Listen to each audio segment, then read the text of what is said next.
Welcome back to Sledgehammer Horror, guys. I am Ken Sledge, and let's talk horror. Today, I am joined by somebody that has influenced my life on the highest of levels, actor and casting director, Brad Greenquist. Brad, how you doing today, man?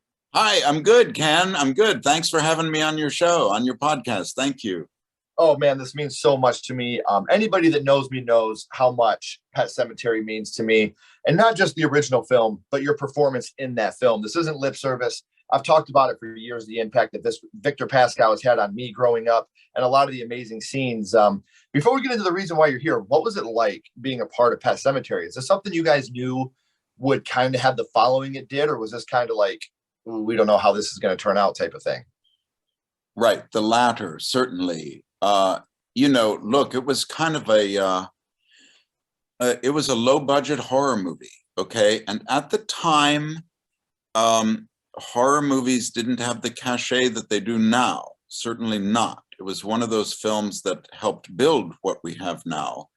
But at the time, Stephen King was still he was very popular, but he was very much dismissed by the literary critics, the more highbrow literary world as, just a pulp writer. And his movies, they were still kind of looked down on that. Oh, it's that Stephen King, blood and gore stuff, Right. But I think, and that built over the years, and I think Pet Sematary was, his Stephen King's reputation as a serious, very good writer, and the films as real films, not just genre films, but films for a general audience. And I think Pet Sematary was one of those building blocks along with many other of the films. But it was also, it was kind of, it was so edgy for the time. The book was hugely popular and it just pushed the envelope, with the death of a child and everything that unfolded from that, and putting it on screen was very, very daring at the time. Having a woman director was very, very daring. Also, we were shooting it in Maine. It would have been made, I think, a few years earlier, but Stephen King was listening to his population, his neighbors in Maine, saying, "We want you to make your movies here." And so he insisted that it would be made in Maine and that they used his script. He wrote the script, the screenplay. And I think for quite a while, people were saying no to the screenplay. That's what I heard. I don't know how true that is. But, it finally did get made. And so we didn't know what was going to come of it. It was, at the time, it was a low budget Stephen King horror movie with lots of blood and pushing the envelope, and who knows, this may be rejected by everybody, Right. because it goes a little too far for the time, right? Right. Oh, man. Like you said, not only do you see a little boy lose his life in the film, but even as a little kid, one thing that always stuck with me is when you have the dad and the grandfather getting in a fight at his funeral and knocking the coffin over, and you see his hand inside that coffin as it falls down. And like you said, risque, man. And you got Zelda, which was absolutely terrifying. One of the most terrifying sights in probably any horror film ever. And you have a child coming back and taking revenge on the neighbor across the street and his own mother for, So you're right. For back in, 89, this was very pushing the envelope, but I'm glad you guys did, because you guys made a piece of art that is going to be looked at and smiled upon forever. This is such an amazing film, and you can watch this film at any point and find a different appreciation and a different fear for it. As a child, I feared for being Gage and getting hit by a car and seeing that. But then as the father of 3 children, now I watch this film and I feel Lewis as he's running, trying to get Gage away from that road, and he trips and falls. And the fear that you feel at different points of your life in this film are genuine and real. So you guys made something that to this day is praised and loved and cherished in this horror community so much. And, having you here is, I mean, sometimes that is better, but sometimes being alive is better because I get to kick it with you for a little bit. So I'm truly happy to be alive right now. It's just amazing that, when you're as an actor, or, I assume with the directors and everybody involved in a film, you just never know when something's going to, how it will be received, for one thing, but also how it will be perceived years on. You know what I mean? And this Pet Sematary really has a huge life, a bigger life now than it did when it opened. I mean, a lot of people went to see it. The reviews were very mixed, but a lot of it made a lot of money in the first, run. It did very well, but then it disappeared, as movies do. But mostly, I think that the current fan base that is huge is made up of people like you who saw it when they were kids on VHS, right? Oh yeah, and those are the adults now that are holding it up. So I don't know what's going to happen when you guys pass away. I guess I won't be around to find out, but I can tell you it's been handed down to my kids. Okay. It's pretty great. It's pretty great to be in a film that in a horror film that is, so highly regarded still, that has such staying power. That's pretty great. That's a pretty fortunate thing to have fallen on all of us who are in the film. And it's, like I said, still to this day, the film holds up. I've never met one person in my entire life that was like, I could take it or leave it. I've never, ever met that person when we're talking about Pet Sematary, ever. No, it's not a take it or leave it thing. Either love it or I couldn't watch the whole thing. I left. Like, it was too much. I've never had a person tell me they hate the movie. I've the only criticism I've ever gotten is people saying, I can't watch it, man. When that kid dies, I lose my shit. Like, that's the farthest, that's the most I've ever gotten when it comes to disdain for the film. Is just they went too far, and that's kind of the goal here. If I'm not mistaken, that's what we want. We want that staying power. Yep. But I mean, I've talked about Pet Sematary obviously because that movie means so much to me and my wife. That was her first horror movie, Ashley's first horror movie, and you have over 100 credits to your name. So, I mean, we could talk about Ali. We could talk about Water for Elephants, The Lone Ranger. I mean, there's so many different things that you've been a part of. Has there ever been a moment where where you just soak it in? Like, man, you look through your credits and you're like, I've done this. I've lived a life that a lot of people could only hope and dream to do.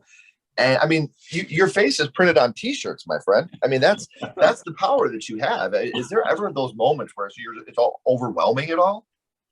Not overwhelming, because being an actor, you're still always, you're on my first movie. Okay, on my first movie, which was The Bedroom Window, directed by Curtis Hanson, a thriller. We were on location, and I was playing the killer in that movie, and I was having breakfast with one of the stars, Steve Guttenberg, and Steve Guttenberg was like at his height then. He had done a lot of these goofy comedies, and The Bedroom Window was going to be his entree into serious films, and so he was, sitting across from me, and he said, I'm always afraid that the job I'm on is going to be my last. I'm always so scared that this is going to be the last one. And I was just starting out. It was my first, not my first job, but my first big movie. And I was like, oh, is that what it's about? Holy cow. So even now it's like, looking back, it is great. It's great to have a long string of credits and to have survived this industry for so long, because it's just a tough industry. Even when you're known, it's very, very difficult. But at the same time, I can't like sit there, because I gotta find the next gig, to bring in money and feed my kids and my wife, and and get our health insurance and all the things that everybody else deals with, you know. Except, apparently kids like to eat food. No one told me that before. We got to provide that stuff. Like, it's a joke. but you know, in things like this and interviews, when people point it out, I think, yeah, that is pretty good. There's not many people still in the business that were in the business when I started, you know, and that means not many of the actors, but also not many of the directors, not many of the casting directors, not many of the producers. You know, they're if you look around on a film set, any film set, movie or TV, 90% of who's on that set is under 40 years old. Mm-hmm. Right? Yeah. Actors, certainly, because that's where most of the roles are. But the crew, you know, they get to, many of them get to be in their early 40s, and they're worn out. It's hard work, you know. Some of the producers are older, certainly. Some of the directors sometimes, but it's, you know, it's hard to stay in because it's tough business, right? I can see getting burned out. I mean, you get burned out on any job, but something as stressful as, you know, sometimes 16 to 18-hour days, 3 weeks at a time, you know, 4 weeks, 2 months at a time. It's very easy to watch a movie and see the rewards, but people that have never been on set, and I'm not being condescending right now, please, and nobody think I'm trying to be condescending whatsoever. All the hard work that really goes into a film. It's not just, oh, I'm going to go act and be done. You know, you have all the different takes, all the different inflictions, all the editing, all the post, quiet on sets. You know, being on set is one of the hardest things in the world. And I respect and admire anybody that does what you guys do, because from firsthand experience and watching what you guys do and being a part of what you guys do, and the lucky little bit I've been able to, I don't want to say I worship you guys, but I mean, it's to do it as long as you've done it without that burnout. It's inspiring, man. So yeah, thanks. It's really cool to hear you talk about this type of stuff. Yeah. It's not, you know, there's a little bit of glamour, but mostly it's hard work. Mm-hmm. Enjoyable work, you know, because you work with some really interesting people, and it's fun to do this. Otherwise, nobody would do it. Sure. But you know, it's a rough road. Mm-hmm. And it's funny because all roads start somewhere, Brad, and that's the reason we're here. I want to go back to the past for a little bit. Obviously, you've influenced a lot of people in the horror genre, but horror had to start somewhere for you, my friend. So I want to talk about your first horror movie. And Brad, your first horror movie was House of Wax with Vincent Price. one of the first ever 3D films, man. This is so cool. I love this film. I own this film. I'm a huge fan. I promised we wouldn't do any math, but Brad, do you have any idea about the age you were the first time you had seen it? Yes, I was 6 years old. I was 6 years old, living in Minnesota, in Breckenridge, Minnesota, out near the Dakotas, and my parents were out. Well, my father was in Vietnam. He was in the army. He was in Vietnam, and my mother was out for the night. And I was 6 years old. My older sister, who was 12, was babysitting me, and I was laying in bed watching TV. So I saw it on a TV screen, black and white TV screen, right? So all these years I thought it was a black and white movie. And the scene where whoever it is like taking these patients in a hospital and wrapping them up and shoving them out the window in order to make them into wax figures. I guess that was Vincent Price, wasn't it? Yeah. That just so scared me, and I couldn't do it anymore, and I started crying, and my sister came in and she talked me off the cliff. Because this happens right after, you know, Vincent Price is in, you know, with his dummies. This is before he's actually gone crazy, and they light the place on fire. And this is when the place burns down, and you don't see Vincent Price in this, but then he's under that sheet and he sits up and he starts taking the people right there. Like, oh man, what a scary scene. Yeah. So that was the first really big scare I ever had, you know, Mhm. from a horror film. And for years, I thought it was a black and white movie because I saw it on a black and white TV, you know. Sure. And then I don't know, maybe 10 years ago, I tracked down the DVD and I was like, no, this can't be it. 3D color, what is this? But I was like, oh, this is a pretty good movie still. It's a really Oh, good movie. it really, really is. Like you talk about scenes like with practical effects and stuff. Like I'm a huge guy for practical effects. And you have the scene in here where she, Vincent Price is telling her, no one's going to take you away from me. And she starts punching him and his face breaks off. And this is where you see that he also made a face of wax. And you see the monster that's underneath that wax. And that's another scene that even today, when you watch it, you get the willies when you see that scene because you're Yeah. seeing her break his face off. I know. And it just looks so good. For me in 1953, it looks phenomenal. Yeah. Yeah. So we know which scene affected you the most when he wakes up in that morgue and he starts taking the bodies. But what would you say your favorite scene from House of Wax is? Well, that's from childhood. That's the only scene I could remember because that Okay. was so scary. And now, having looked at it again, it's the fire and all of those figures melting. It's Yes. so great. And it's because at that point, too, Vincent Price is like, the guy's trying to tell him, hey, we're going to burn this place down. We're going to take the insurance money. And Vincent Price is like, no, these are my people. You can't burn my people.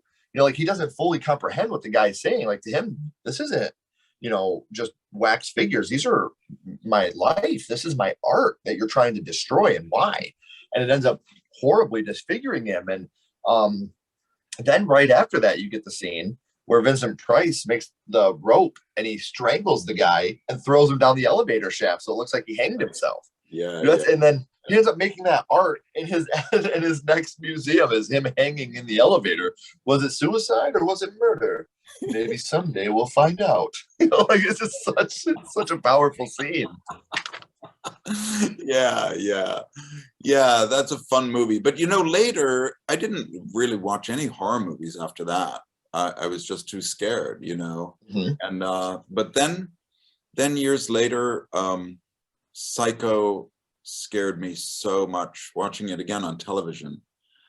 And then I just like fell in love with all of the when I was like, I don't know, 9 or 10, I just fell in love with all the Universal horror movies, Frankenstein and Bride of Frankenstein is just, to me, it is such a brilliant film. Mm-hmm. The setups, the icons that it builds, these visual pictures that it builds in that movie they're so great. And the line "to gods and monsters." I mean, what a line! What yes. A line.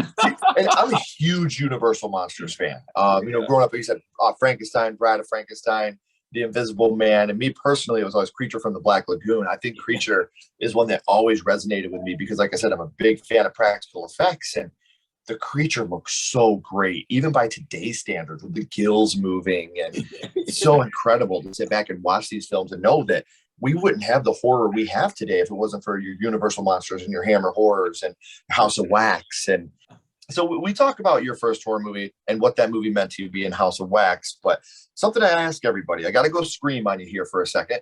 What's your favorite scary movie? What is your favorite horror movie of all time? Of all time, I do think I have to say Bride of Frankenstein. Great choice. Yeah. Great choice. There were a lot of contenders. Frankenstein being one of that's kind of a tie between them, but except for I didn't like the music in Bride of Frankenstein. I thought the music was just awful. It's funny how a score can really have an adverse effect on a film, positive or negative. You're completely right. But other than that, a favorite of all time. Okay. A close second, I think, would be the original The Vanishing. Okay. French movie. The American remake wasn't very good. The original French movie I saw as an adult when it came out in the late 80s, I think. and I can't watch it again. That's the It's my impact you're adult looking version for of, right of there. House of Wax. I have it on a DVD or a Blu-ray, and man, I just that really scared me. And it's not a traditional horror movie. Do you know it? I don't. I know the American remake. I didn't know that there was a French version. Yes, the French version was the first version, and all it is, a guy and his girlfriend are on a road trip. They stop to get gas, and the woman is gone. Okay. And he's looking for her, and you think it's going to be, a thriller, but then it turns into a horror movie. Another one that I really loved was The Host. You see The Host, the Korean film? Yeah. Oh yeah. Monster, and then it gets so dark. Oh man. Yes. What a great film. That opening scene was so hilarious. So hilarious with that monster coming out and then chasing everybody. Yeah. Oh, I wrote down The Vanishing too, so I can watch that tonight because I'm either tonight or tomorrow. So I gotta check that one out if you hold it that high regarded. Well, Brad, having you on here to talk about how horror started for you and a little bit about your life has been a blast, man. And this means so much to me that you would take time out to come hang out with me for a little bit. But we always end these with the same question, my friend. We're going to go back to House of Wax. And what we're doing now is we're going to rank this on a skull count. Now, what we're doing, we're ranking 0 to 5 skulls, 0 being not effective at all, 5 being most effective, anywhere in the middle. And you can use half and quarter skulls. We're not ranking it on production, score, acting. We're not being critics. Just how much House of Wax affected you upon first viewing. So 0, not effective, 5, completely effective. What would your ranking of House of Wax be? 5 skulls. I figured when you said you had to shut it off because you were crying, I figured we're going to go into 5 skull territory at that point. The point is, you got to scare somebody. That's the point of a movie. And it really scared me. That's so great, man. It's 6 skulls, actually. It's so funny because you can almost take the comparison of Victor Pascal to Vincent Price in House of Wax by the way you get disfigured and you're still out there. And like we talked about, Victor Pascal is really the unsung hero of Pet Sematary. He's the one trying to stop everything. He tries to have her go and stop Lewis, and then he tries to get back to stop Lewis from going to bury her. He's that beacon of light if you just listen. And he's even gotten to the kid, Pascal. It's just those things that are so amazing. And, Victor is such a pivotal character. And I talked about this before we started recording, but that was one of the big problems I had with the Pet Sematary remake is Victor Pascal was not the effective and influential character in the remake that he was in the original. And that's all because of you, man. You really pulled it off and you really, definitely marked your place in horror history, man. Whenever I talk about Pet Sematary, the 3 things that always get brought up, the kid getting hit, Zelda and her bat, and Victor Pascal. Those are the 3 things that no matter who I'm talking about, those 3 things get brought up, man. So just know you're an influence to all of us, and we appreciate you so much, man. Victor Pascal can also be seen as conscience. Mm-hmm.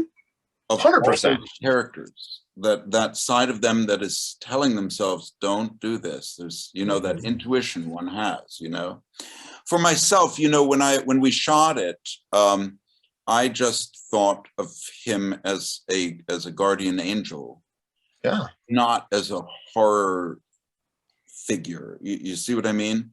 And so I had my script in a binder, and on the cover of the binder, I had a little copy of an angel sitting by a child's bed, sitting on a bed with a child asleep, and that was my guiding image through the whole film. Just an angel, not this bloody thing. I didn't really see myself because I didn't look in the mirror much. It was too scary. But it was it was an angel. And we did, in post, we had to shoot some special effects like 6 months after the filming, and they flew me. I was living in New York then. They flew me out to LA, and one of the things we shot that I was so hoping would be in the film, but they didn't put it in. When I'm taking Lewis down the path into the Pet Sematary near the beginning of the film, that I was walking, and then I started running, And then I started flapping my arms and I flew over the path and into the woods with him. That would have been so awesome to see. Yeah, yeah. And I think this was Mary Lambert's idea. And it was all, we had it all rigged up and with the, you know, with wires and things, and this camera zipping past me. And I was like, you know, doing this really graceful thing. But I asked her about it years later and she said, oh yeah, the special effects just weren't, they couldn't quite pull it off at that time for a low budget movie. Right. Today it could be done fairly inexpensively, but back then, you know, this was not a big budget movie. This wasn't Raiders of the Lost Ark. This was sure a movie, and the special effects that were in the budget just couldn't. They tried it, but it didn't look good. So she chose what was actually really good. And actually, this is an interesting story. Sorry, I'm going on now. No, but please. You know, walking down that path was quite difficult because I had this gray contact, this white contact in one eye, so I could not see distance very well, right? And the path was not smooth. There were places where it would like drop off and then here, and then there's a hole. And so I had to keep walking it to memorize where all these things were. You know what I mean? That was a very, very tricky thing. And I wanted to kind of walk in a way that looked like I wasn't actually quite touching the earth. Sure. Well, and you guys, like you said, you're filming in Maine and you have those shorts on. So I'm sure that wasn't too comfortable being out there at night. And the worst part was the mosquitoes. The mosquitoes would crawl up under the skull cap that I had on, and they would start biting me on the top of my head because the blood was made of something that was kind of like Caro syrup, you know, it was sugar, some sugar thing. And so they would crawl up underneath and then crawl way up here and start biting people. And I couldn't do that because you'd smear up all the makeup. So makeup gave me some chopsticks that I could poke, and I kind of scratched myself. This picture, you said there was some chopsticks. And the contact, you know, at the end of a day of shooting, I would always have a headache because of the distance thing, you know. Depth perception is getting all messed up, and for sure. Yeah. So anyway, it just brought back some memories that I hadn't thought of in a long time. I'm glad you could share them. I love hearing these things. You man. see what you brought out in me? It's so incredible, man. And hearing these behind the scenes stuff is so much fun. Yeah, that's how that was. But it would have been cool to see Pascal flying through there, you know. That would have been even if it was on the special features now, so we could just see how it looked. Yeah, right. Well, I'm sure it's somewhere in Paramount's vaults. Maybe, I don't know if they keep that stuff or not. I have no idea. That'd be so cool. I would love to see that. Yeah. Well, Brad, again, I want to thank you so much for coming on here, hanging out with me. This has meant a lot to me. It really has, from the bottom of my heart. Don't go anywhere though, my friend. I do have a couple more things to ask you. Everybody else, thank you so much for watching. I do have all of Brad's social media links down here in the description. So make sure you're following him on social media so you can keep up to date on everything that he does. Until next time, guys, keep talking horror, stay what you are, and we'll see you guys soon.